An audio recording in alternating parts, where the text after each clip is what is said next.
Hi everyone, and welcome to the presentation on critical race theory.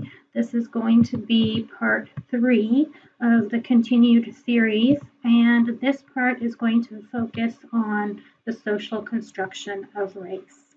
Powell wrote, "Race is a scientific fiction. It is a social construction." The reason I like this quote is because it points out that it's not science, it's science fiction. What I mean by that is that our modern conceptualization of race is really based on pseudoscience. And it dates back to the 18th century to a couple sources, but I'm going to talk about Linnaeus. So Linnaeus came up with this taxonomy of what were the supposed races.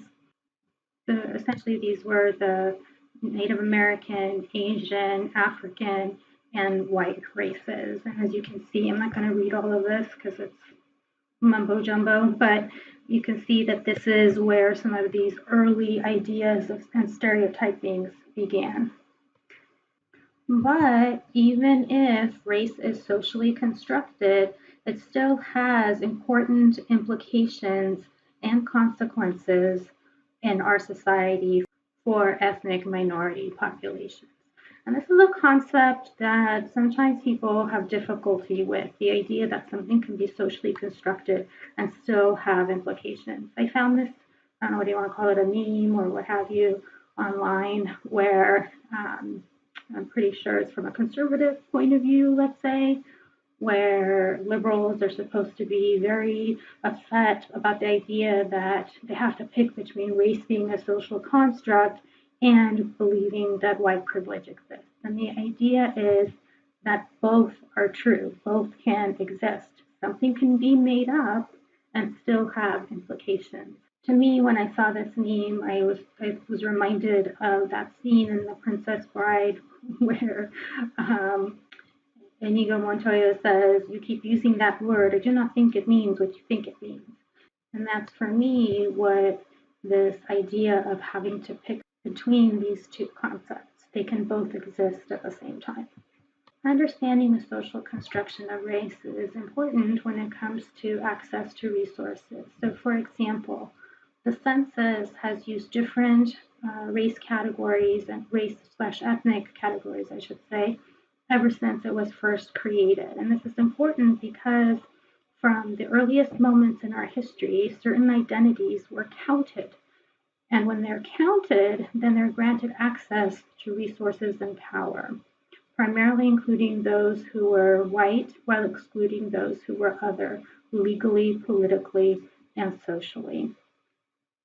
So this is from your reading, your structural racism reading, and it really highlights how race can be used to advantage some while disadvantaging others.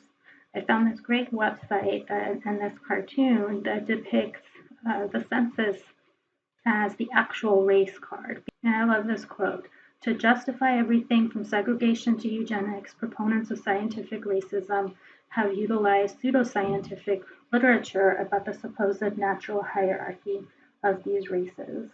This is important because even in the upcoming census, there's controversy about adding a question where people have to indicate whether they are citizens or not.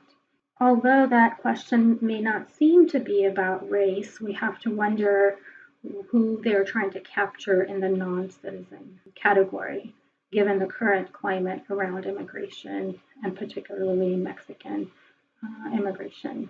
Okay, if you want to learn more about race as social construction via these cartoons, a great website is where I got that race cartoon from. It's called thenib.com /what is race.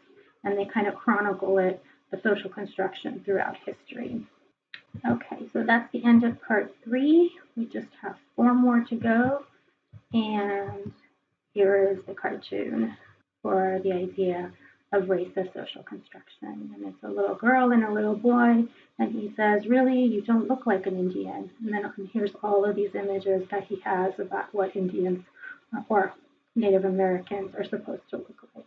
Well, thank you for watching, and bye.